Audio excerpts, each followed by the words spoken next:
अस्सलाम वालेकुम, आदाब। मैं हूं खलील फरहाद और आप देख रहे हैं वर्ल्ड न्यूज़। सबसे पहले नजर डालते हैं हेडलाइंस पर। तुर्की ने आखिरकार बना ली है कोरोना की वैक्सीन। अगले साल अप्रैल में होगी लॉन्च। सदर अर्दोगान ने कहा, वैक्सीन का इस्तेमाल इंसानियत की भलाई के लिए किया जाएगा।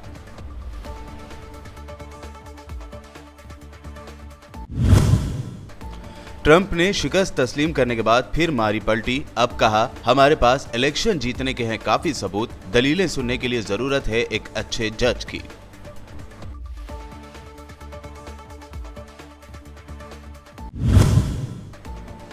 अर्जेंटाइन के मशहूर फुटबॉलर मैराडोना का 60 बरस की उम्र में इंतकाल। दुनिया भर की मुमताज शख्सियात ने पेश किया खिराज। आजाद फलस्तीन के कट्टर हामी थे मैराडोना।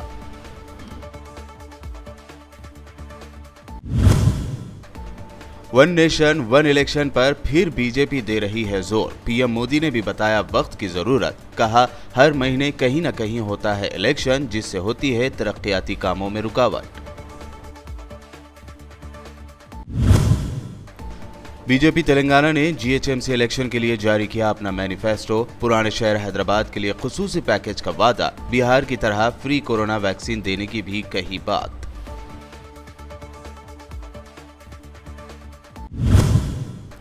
और असदुद्दीन ओवैसी ने किया ट्वीट। कहा, बीजेपी जानती है कि उसे जीएचएमसी इलेक्शन में मिलेगी करारी हार, इसीलिए हैदराबादियों में पैदा करना चाहती है गलतफहमी।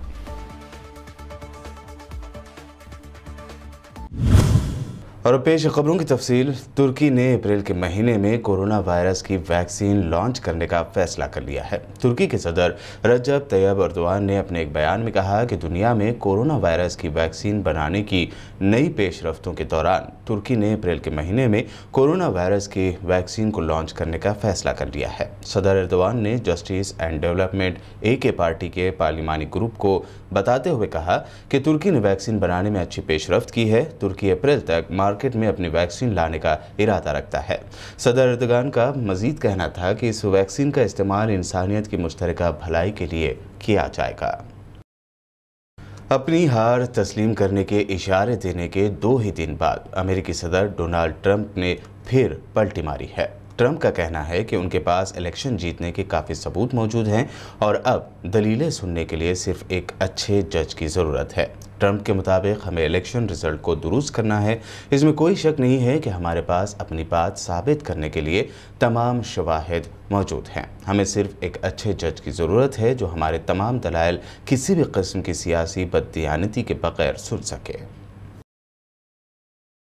इसराइल के साथ अमन मुआहदा करने वाले UAE की आर्म्ड फोर्स के डिप्टी कमांडर और अबू ज़हबी के वली अहद शेख मोहम्मद बिन जायद अल नहयान नोबल अमन अवार्ड के लिए नामजद किए गए हैं। इसके साथ ही इसराइल के वज़ीर आज़म नेतन्याहू को भी नोबल अमन इनाम के लिए नामजद किया गया है। नोबल पीस अवार्ड के लिए ये नामजदगियाँ दोनों कंट्रीज़ में सिफारती ताल्लुकात बहाल करने पर की गई हैं। नोबल इनाम कमेटी नेतन्याहू और अन्नहान की उम्मीदवारी का जायज़ा लेगी। ख़ास बात यह भी है कि अमेरिकी सदर ट्रंप का नाम भी 2021 के नोबल अमन इनाम के लिए नामजद किया गया है।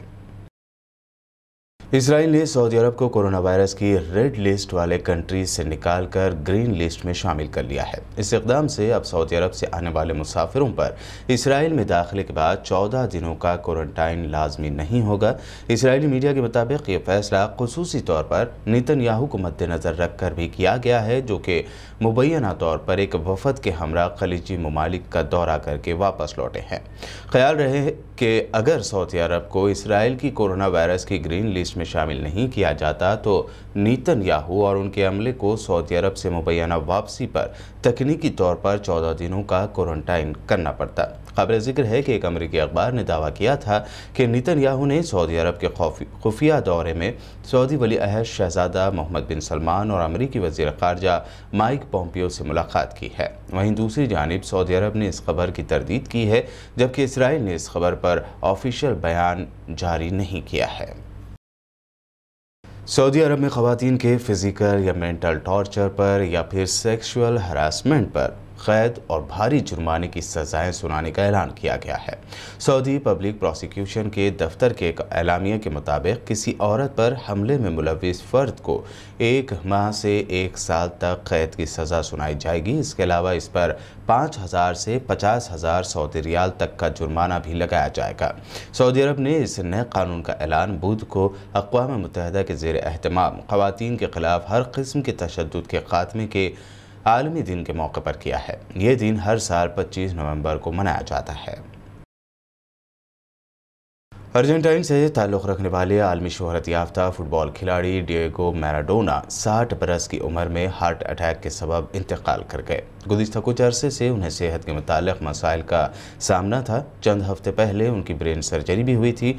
मैराडोना को दुनिया के बेहतरीन फुटबॉल खिलाड़ियों में से एक माना जाता है। उन्होंने 1986 वर्ल्ड कप के फाइनल में जर्मनी के खिलाफ अपनी टीम की क़यादत की थी। अपने कौमी हीरो की मौत पर अर्जेंटाइन हुकूमत ने 3 रोज़ा शोक का ऐलान किया है। बता दें कि मैराडोना आज़ाद फ़लस्तीन के हामी भी थे।